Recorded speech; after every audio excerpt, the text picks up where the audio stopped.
Alright, so the new counter fairy and a new counter trap card, that's really good and gonna get limited pretty soon. Oops, I obviously have to make another counter fairy deck because I have a counter fairy deck for all the other counter fairies. I made those though before the Absolver came out and Solemn Notice. If I had these two cards back when I was making all my counter fairy decks, they'd be so much better because these cards are so good. Ariande, the Absolver. Damn, I'm just butchering his name today. I really should have practiced this before the video. You guys are gonna make fun of me for not doing it right. Basically, his effect is you cannot. You don't have to pay life points to activate counter trap cards, nor do you have to discard cards to activate their effects, which is amazing because there's lots of trap cards, counter trap cards that require you to discard cards.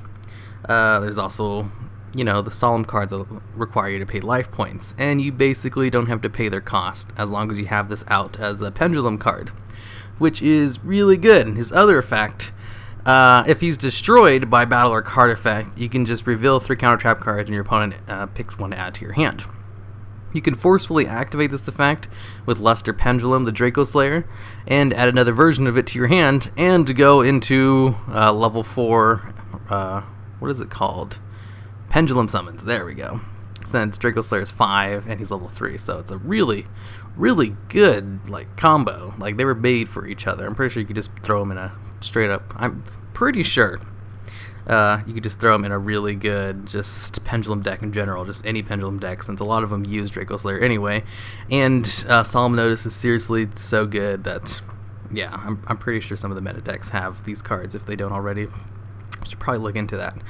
Anyways, this one just basically takes advantage of Bountiful Artemis because he's the best counter fairy out of all of them. The other ones don't even come close. Vandalgon,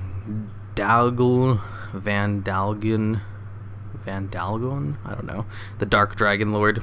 He's really good too. He's a nice beat stick who has some really good effects if you're able to counter your opponent's monsters and you just spell summon straight from your hand. If you counter one of your opponent's cards with the counter trap card, which this deck does very well. So whenever I make counter fairy decks, I always throw in triple Alchemist and triple Dark Dragon Lords because they're so good. Plus, I just throw in a whole bunch of other cards that just work well with them. Hands and Thunder King Ryo, and lose one turn. And yeah, that's pretty much it. This deck is not half bad.